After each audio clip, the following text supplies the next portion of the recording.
The Conjuring Last Rites is the ninth installment in the Conjuring universe, the fourth mainline Conjuring movie. This is the fourth one after the first one, second one, and The Devil Made Me Do It, and supposedly the last ever Conjuring movie in this universe. Paranormal investigators Ed and Lorraine Warren take on one last terrifying case involving mysterious entities they must confront. I'm a really huge fan of The Conjuring and The Conjuring 2. Those are two of my favorite horror movies of all time. They're actually scary. They're well directed. They're well crafted. Patrick Wilson and Vera Farmiga are great as Ed and Lorraine Warren. The third one, The Devil Made Me Do It, it's not as interesting. It's not as good as those two. It's okay. It's not a bad movie. It's better than most of the movies in this universe. And that's kind of how I feel with Last Rites as well. And I can't really say if I like this more than three or like it less than three. I haven't really made up my mind yet. This is a very mixed bag for me, and I didn't really want it to be a mixed bag, unfortunately. That's just how this played out, because for me, I wanted scares. I wanted more of the haunted house stuff that the trailer promised me, that they were bringing it back to the haunted house type of vibes. And I actually really like that about this movie. I'm glad that it kind of came full circle, brought the Warrens back to this haunted house, and that this house was being haunted. And we finally had some demonic entities haunting a family again in these movies. This is based on the real life hauntings of the Smurl family. So I really liked that. I do think that Michael Chaves is starting to become a little bit more skilled, even if there's nothing unique or fresh about his filmmaking style whatsoever, but he is starting to become a bit of a better master craftsman than what we saw when he first started with La Llorona, which apparently isn't part of this universe, which is weird to me. I don't know why. There's like two of these movies that aren't part of this universe, but have characters from these movies in them. He's kind of this franchise's secret weapon. He's directed four of these movies now, and I think he's gotten better and better with each one. And once again, Patrick Wilson and Vera Farmiga are great to watch as Ed and Lorraine Warren. It does feel like they're a bit on autopilot at this point, and it is strange when you watch them because what is it? I think the first one is in the 60s, second one's in the 70s, third one's in the early 80s, this one's kind of in the mid 80s, so it is kind of weird. It has that like X-Men prequel series effect where it's like, oh, the actors don't really age, but everybody around them ages. Like you have their daughter Judy Warren in this movie. I really didn't like Mia Tomlinson. I really didn't think she was that great as Judy Warren. I would have just kept McKenna Grace. I don't know. She didn't really do it for me in this movie, but I think there are a few effective scares. As I said, I like that it brings it back to the haunted house nature that this universe set up.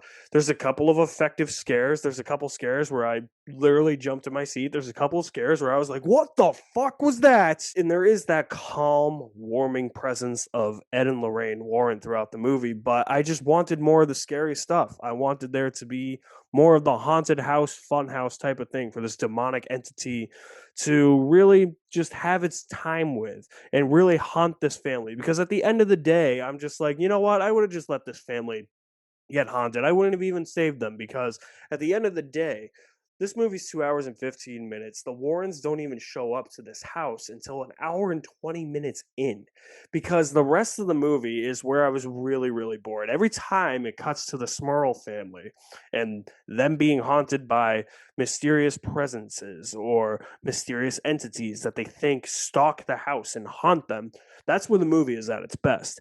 Where I think the movie is at its worst is this melodramatic family drama with the Warrens and their daughter's fiance, played by Ben Hardy. I get what that's doing. They're trying to justify the means. They're trying to really kind of give you one last hurrah for character development with an emotional core with all the characters that you kind of know. But it just, my thing is that it just keeps the Warrens away from the action for far too long.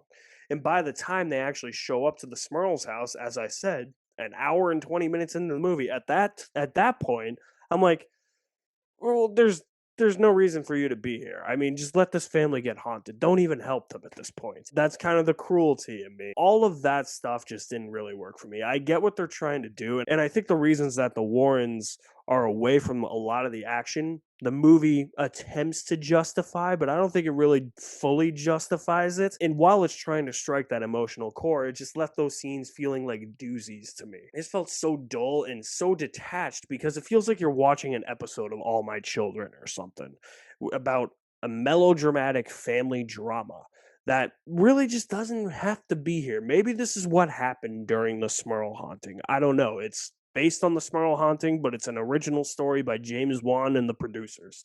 So, for all I know, this could have happened. This could not have happened. I don't think it happened. I think that this is a way to try and get an emotional core out of the audience to really have a final emotional attachment to the Warrens as they say goodbye to us in this universe. And we say goodbye to Patrick Wilson and Vera Farmiga as the Warrens. It didn't work for me.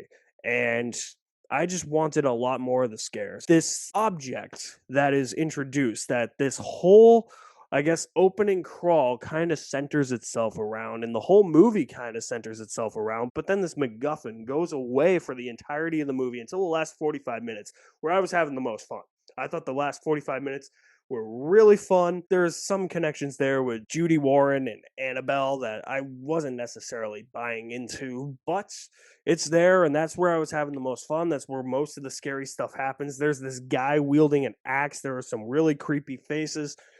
That's all the fun house type of horror haunted house stuff I wanted, and the movie delivered that in the last 45 minutes or so. It just took too long to get there because every time it cuts back to the Warrens, I am bored out of my mind. Not to use an over exaggerated term that a lot of people don't like to describe a movie, and I do think boring is a term that is used far too often to describe movies, but that is honestly how I felt throughout majority of this movie. It's how I felt throughout The Devil Made Me Do It as well. But I think what gives this the leg up is that it does go back to the formula of the haunted houses. But is it even more interesting?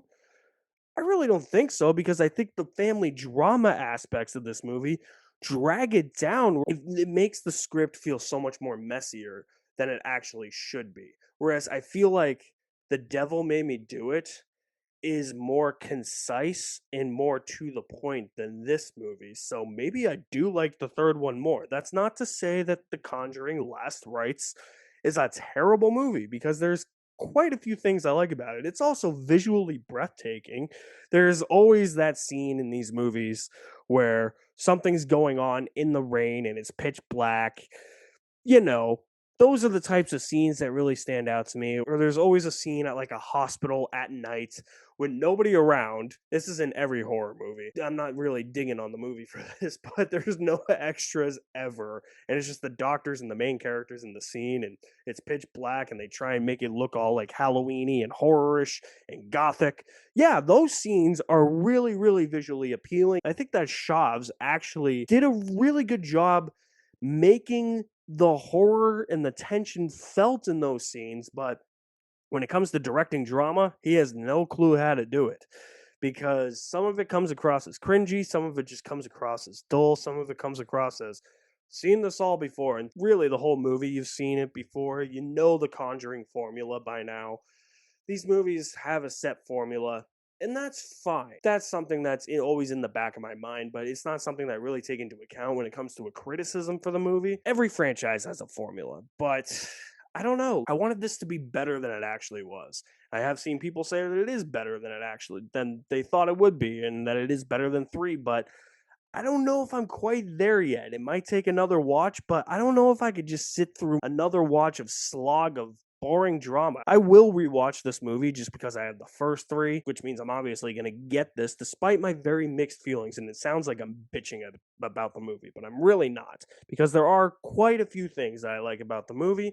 That's the thing. I try to find the positives in movies like this, as I think you probably should for every movie. Try and find positives. Sometimes it's just not going to happen, but this, I have positives. It's not something that I think is completely atrocious, but of course I'm gonna own this movie.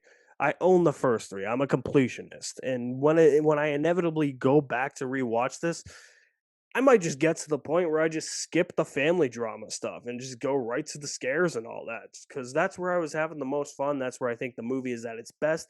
Michael Shavs is definitely starting to round into his own as a director. It is visually appealing, and I like how it goes back to the formula of the haunted house scares and the nature that started this whole franchise off. And Vera Farmiga and Patrick Wilson are still great, even if they do feel like they're on autopilot as Ed and Lorraine Warren. I just needed more from this. This is the final one, supposedly. It just didn't deliver for me. I think The Conjuring Last Rites is worth watching with half a bucket of popcorn. That's just my opinion. Curious to know what everybody else is going to think of this because apparently everybody likes it more than 3. I probably don't. I think the order I would rank these is release order. That's just me, though. I am curious to know what you think of Last Rites as the final Conjuring movie. Let me know in the comments below. Is it better than 3? Did you like it more than even 1 or 2? I will leave my link to my website in the description below as well. You guys are the best. Thank you for watching. My name is Alex Madden, and I will see you at the movies somewhere.